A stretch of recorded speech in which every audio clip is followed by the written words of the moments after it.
ಒಟ್ಟಾರೆ ಇವತ್ತು ಶರಣಾಗತಿ ಆಗ್ತೀವಿ 3 ಗಂಟೆಗೆ ಅಂತ ಹೇಳಿದ್ದಾರೆ. ಒಂದು ಕಡೆ ಅವರ ಶರಣಾಗತಿಗೆ ಸಮ್ಮತಿ ಕೂಡ ಸೂಚಿಸಲಾಗಿದೆ. ಇನ್ನೊಂದು ಕಡೆ ನಕ್ಸಲ್ ಶರಣಾಗತಿ ಮಾಡುವಂತ ಘಟನೆ ಅತ್ಯಂತ ಆತಂಕಕಾರಿ ಅಂತ ಸುನೀಲ್ ಕುಮಾರ್ ಪ್ರತಿಕ್ರಿಯೆ ಕೊಟ್ಟಿದ್ದಾರೆ. ಮಾಜಿ ಸಚಿವರು ವಿಧಾನಸೌಧದಲ್ಲಿ ಆತಂಕವನ್ನ ವ್ಯಕ್ತಪಡಿಸಿದ್ದಾರೆ.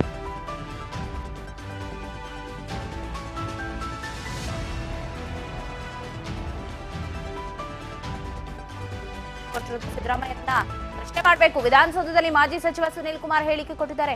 ಮುಂದಿನ ದಿನಗಳಲ್ಲಿ ನಾಗರಿಕ ಸಮಾಜದ ಅತ್ಯಂತ ಅಪಾಯಕಾರಿ ಇದು. ಎನ್ಎಎಫ್ ಪಡೆಗೆ ನೈತಿಕ ಸ್ಥೈರ್ಯ ಕಳೆದುಕೊಳ್ಳುವ ಸಂದರ್ಭ ಆಗಿದೆ ಅಂತ ಹೇಳಿ ಸುನೀಲ್ ಕುಮಾರ್ ಅವರು ವಾಗ್ದಾಳಿ ನಡೆಸಿದರೆ ಏನ್ ಹೇಳಿದ್ರು ಕೇಳೋಣ. ಮಾತ್ರ ಸೀಮಿತನ ಇವರು ನಗರಕ್ಕೆ ಬಂದ ನಂತರ ಮತ್ತೆ ಇಲ್ಲಿ ಕಾಡಿ ಕಳಿಸುವಂತ ರಿಕ್ರೂಟ್ಮೆಂಟ್ ಸೆಂಟರ್ ಅನ್ನು ಮಾಡ್ತಾರೆ. ಅದಕ್ಕೆ ಸಾಹಿತ್ಯ ರೂಪದಲ್ಲಿರ್ಬೋದು ಅಥವಾ ಇನ್ಯಾವುದೋ ಸಂಘಟನೆಯ ಹೆಸರಿನಲ್ಲಿ ಬೇರೆ ಬೇರೆ ರೀತಿಯಾದ ಸಂಘಟನೆಗಳು ಕೂಡ ಉಟ್ಕೊಂಡಿದೆ. ಅದಕ್ಕೆ ನಾನು ಹೇಳುವಂಥದ್ದು, ನಾವು ಹಿಂದನೂ ಕೂಡ ವಿರೋಧ ಮಾಡಿದ್ವಿ.